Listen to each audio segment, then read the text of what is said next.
அனைத்து தமிழ் மக்களுக்கும் கணேசன் பணிவான வணக்கம். என்னோட சேனல் சப்ஸ்கிரைப் பண்ணாதவங்க சப்ஸ்கிரைப் பண்ணிக்கோங்க. என்னோட ஒரிஜினல் டெலிகிராமோட லிங்க்கும் உங்களுக்கு டிமேட் அக்கௌண்ட் வந்து ஃப்ரீயாக வேணும்னா அதோட லிங்க்கும் பார்த்தீங்கன்னா வீடியோ டிஸ்கிரிப்ஷன் கொடுத்துருக்கேன். ஸோ ஜாயின் பண்ணாதவங்க ஜாயின் பண்ணிக்கோங்க.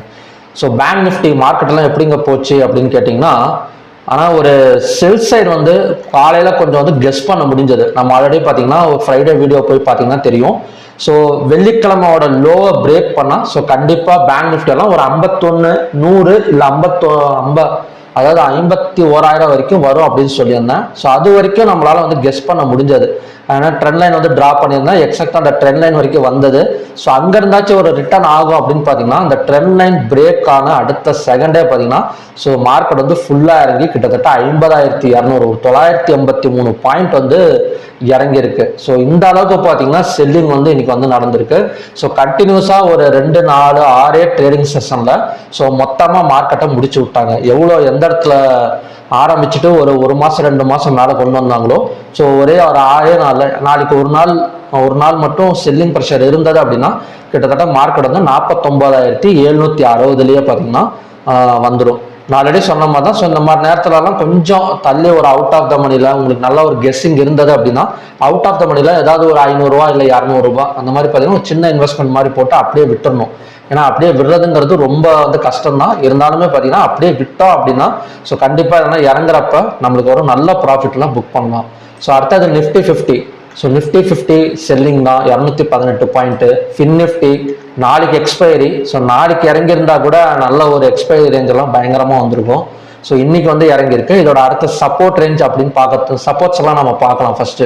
அடுத்தது வந்து பாருங்க mid cap 50. Mid cap 50 selling தாங்க. நான் ஆல்ரெடி சொல்லியிருக்கேன், ஒரு ஹெட் அண்ட் ஷோல்டர் பேட்டர்னை பிரேக் அவுட் பண்ணிட்டு மார்க்கெட் கீழே வருது. கண்டிப்பாக பார்த்தீங்கன்னா 12,250 இல்லை 12,500 வரைக்குமே வரதுக்கான ஒரு சான்சஸ் இருக்கு அப்படின்னு. ஃபர்ஸ்ட் ஹாஃப்லேயே நம்மளுக்கு காலையிலே தெரிஞ்சிடுச்சு மிட் கேப் 50 வந்து ஒரு நல்ல ஒரு செல்லிங் ப்ரெஷர்ல தான் இருக்கு அப்படின்னு. சென்செக்ஸ் 638, பேங்க் எக்ஸ் எல்லாம் பட்டை கலப்பி வச்சு 1,200 பாயிண்ட் வந்து செல்லிங் பண்ணிட்டு வெளியே போயிருக்காங்க. லாங் டேர்ம் இன்வெஸ்ட்மெண்ட் பயந்துக்காதீங்க, மறுபடியும் மார்க்கெட் மேலே தான் வரப்போகுது. பட் ஸ்விங் ட்ரேடிங் பண்ணுறவங்க ரொம்ப ஹோல்டு எடுத்தெல்லாம் 6 மாதம் 1 மாதம் 1 வருஷம்லாம் ரொம்ப வந்து ஹோல்டு பண்ணாதீங்க. ஒரு ப்ராப்பராக ஒரு 30% 40% நீங்கள் இன்வெஸ்ட்மெண்ட் பண்ணுற அமௌண்ட்டில் புக் பண்ணிட்டு வெளியே வந்துட்டு மறுபடியும் அதே இடத்துல வர்றப்ப நீங்கள் மறுபடியும் போயிட்டு பை பண்ணுங்க. அதுதான் பார்த்தீங்கன்னா பெஸ்ட் ஐடியா ஸ்விங் ட்ரேடிங் பண்ணுறவங்களுக்கு. ஏன்னா ஸ்விங் ட்ரேடிங் பண்ணுறங்கிற பேரில் பணத்தை வந்து முடக்கிடக்கூடாது. அதே மாதிரி ஏறுன்னு சொல்லிட்டு நம்ம ரொம்ப ஆசைப்பட்டுட்டு உட்காந்துருக்க கூடாது. ஏன்னா ஸ்விங் ட்ரேடிங் பண்றப்போ ஒரு டைம் என்ன ஆகும்னா 100 ரூபாய்க்கு வாங்குறது திடீர்னு 30-40 ரூபாய்க்கெல்லாம் போயிடும். நம்ம அப்படியே விட்டுறக்கூடாது. ஒரு 40% 50% நல்ல ஒரு பிரின்சிபல் அமௌண்ட்டுக்கு நல்ல ஒரு ப்ராஃபிட் புக்கிங் பண்ணிட்டு அகைன் வந்து அதே இடத்துக்கு வரும். அந்த இடத்துல மறுபடியும் வந்து நம்ம வந்து பை பண்ணிக்கலாம். லெவல்ஸ் பார்க்கறதுக்கு முன்னாடி ஓப்பன் இன்ட்ரெஸ்ட் டேட்டாஸ் வந்து சொல்லவே தேவையில்லை. எல்லா ஸ்கிரிப்ட்லையுமே பார்த்தீங்கன்னா கால் ஆப்ஷனை செல் பண்ணி புட் ஆப்ஷன் வந்து ஹெவியாக பை பண்ணியிருக்கிற மாதிரி தான் க்ளோஸ் ஆயிருக்கு. என்எஸ்சியில் ஸ்டாக்ஸ் ட்ரேடட் வந்து 2,937 ஸ்டாக்ஸ் வந்து ட்ரேட் நடந்திருக்கு. அதில் பாசிட்டிவ்னா வெறும் 384 தான். அதில் நெகட்டிவ் சைடு வந்து இறங்கியிருக்கிறது 2,490. கிட்டத்தட்ட 6 மடங்கு ஸ்டாக்ஸ் வந்து இறங்கியிருக்கு. அன்சேஞ்சு வந்து 63. 52 வீக் ஹை வந்து 56 ஸ்டாக் தான். 52 வீக் லோ வந்து 131. இதெல்லாம் நல்ல ஆப்பர்ச்சுனிட்டி தான். 131 ஸ்டாக்ஸை நீங்கள் 52 வீக் ஹையாக சூஸ் பண்ணி அதில் லாங் டேர்முக்கெல்லாம் இல்லை ஸ்விங் ட்ரேடிங்கெல்லாம் யூஸ் பண்ணிக்கலாம். நம்பர் ஆஃப் ஸ்டாக்ஸ் அப்பர் சர்க்யூட்ல 54. நம்பர் ஆஃப் ஸ்டாக்ஸில் லோயர் சர்க்யூட்ல பாருங்க கிட்டத்தட்ட 420 ஸ்டாக்ஸ் வந்து க்ளோஸ் ஆயிருக்கு. பேங்க் நிஃப்டி அடுத்தது என்ன நடக்கும் அப்படின்னு பார்க்கறதுக்கு முன்னாடி எஃப்ஐடிஎஸ் எல்லாம் பண்ணியிருக்காங்க. எஃப்ஐடிஎஸ் பார்த்தீங்கன்னா இந்த மாதம் வந்து 3 ட்ரேடிங் செஷன் தான் கிட்டத்தட்ட 30,000 கோடி ரூபாய் வந்து செல் பண்ணியிருக்கிறாங்க. இவங்களும் சாமர்த்தியமான ஆள் கிடையாது. டிஏஎஸ்ஓ நீங்கள் எவ்வளோதான் செல் பண்ணுங்க, அங்கே இருக்கிற காசுக்கெல்லாம் வாங்காமல் விட மாட்டோம் அப்படிங்கிற மாதிரி ஒரு 26,000 ரூபாய்க்கு பை பண்ணியிருக்காங்க. ஆனால் நாளைக்கு வரப்போகிற டேட்டா இன்னும் வரல. ஆனால் நாளைக்கு வரப்போகிற டேட்டாவில் போய் பார்த்தீங்கன்னா 2 பேருமே செல் பண்ணியிருக்கிற மாதிரி தான் இருக்கும். ஏன்னா மார்க்கெட் எந்த இடத்துலையுமே போயிட்டு கொஞ்சம் பை கான்செப்ட் வந்து வரல. 15 அதாவது பேங்க் நிஃப்டி மட்டும் கொஞ்சம் பை எடுத்த மாதிரி இருந்தது. அதுவுமே பார்த்தீங்கன்னா ஒரு ஸ்பைக் அடிச்சுட்டு கிட்டத்தட்ட மார்க்கெட் வந்து கீழே வந்துருச்சு. நாளைக்கு டேட்டாஸ்ல கண்டிப்பாக 2 பேருமே கொஞ்சம் செல் பண்ணியிருக்கிற மாதிரி தான் இருக்கும். அப்படியே டிஎஸ் பை பண்ணாலும் கொஞ்சமாக தான் இருக்கும்.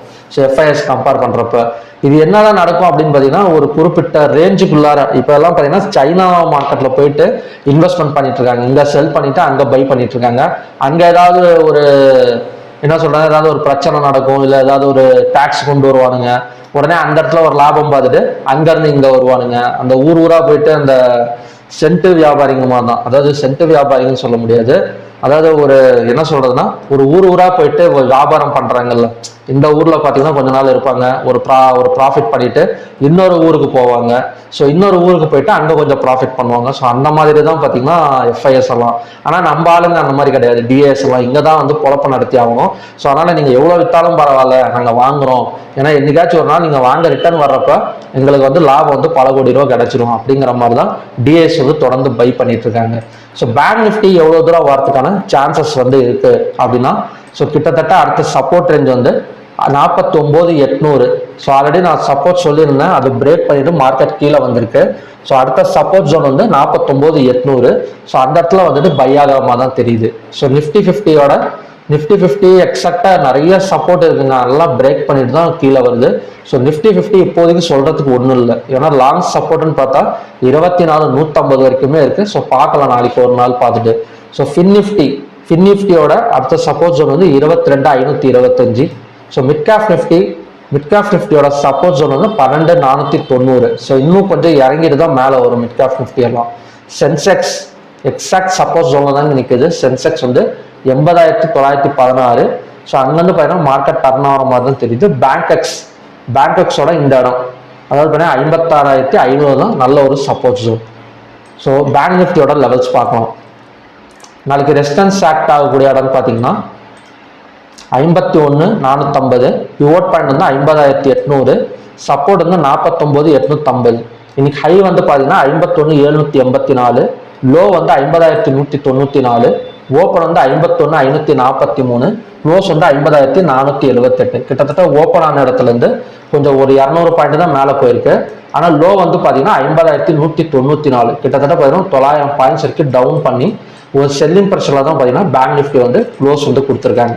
ஸோ நாளைக்கு வந்து எந்த இடத்துல ஓப்பன் ஆகக்கூடிய ஒரு பாசிபிலிட்டி இருக்குன்னா ஒரு கேப் டவுன்ல ஓப்பன் ஆகக்கூடிய ஒரு பாசிபிலிட்டி இருக்கு. ஆனால் கிஃப்ட் நிஃப்டியும் கூட நல்ல ஒரு செல்லிங் ப்ரெஷர்ல தான் இறங்கியிருக்கு.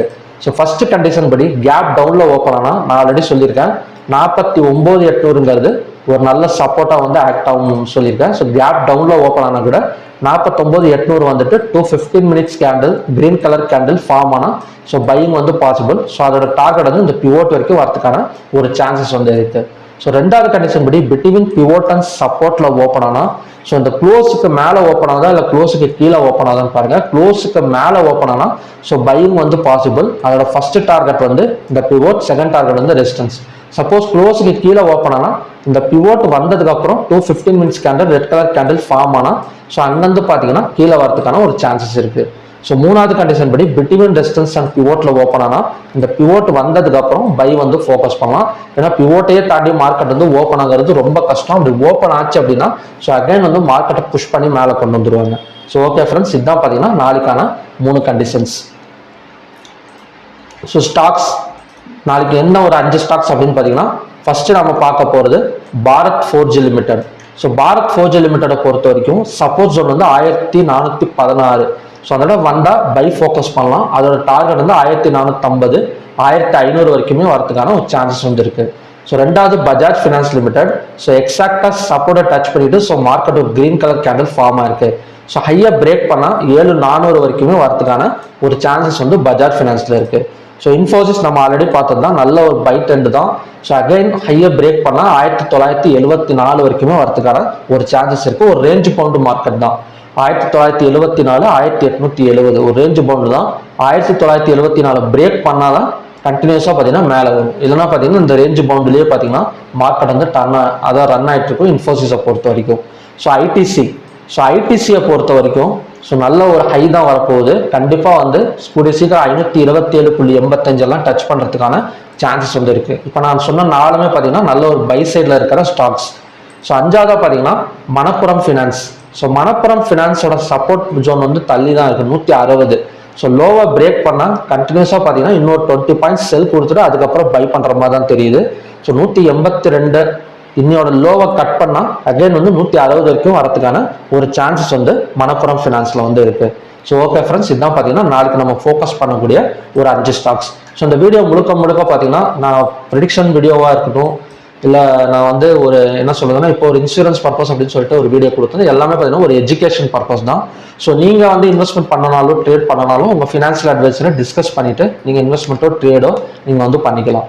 ஸோ ஓகே ஃப்ரெண்ட்ஸ், பார்க்கலாம் மறுபடியும் கண்டினியூஸாக வந்து ஒரு செல்லிங் நடக்க போதா, இல்லைனா பேங்க் நிஃப்டி 49,800ங்கிறது ஒரு ஸ்ட்ராங் சப்போர்ட். ஸோ அதை டச் பண்ணிட்டு மேலே வரப்போதான் அப்படிங்கிறது பார்க்கலாம். நான் இன்னைக்கே வந்து பையிங் வந்து எதிர்பார்த்தேன், ஆனால் நாளைக்கு வந்து கொஞ்சம் ரெக்கவரி ஆகிற மாதிரி தான் தெரியுது. கேப் டவுனில் ஓப்பன் ஆகிட்டு 49,750 இல்லை 800 வந்தால் ஸோ பேங்க் நிஃப்டி வந்து ரெக்கவரி ஆகிற மாதிரி தான் தெரியுது. பார்க்கலாம் என்ன மாதிரி வந்து நடக்குதுன்னு. ஸோ மறுபடியும் பார்த்தீங்கன்னா நல்ல ப்ரிடிக்ஷன் வீடியோட நான் வந்து உங்களை மீட் பண்ணுறேன். நன்றி, வணக்கம்.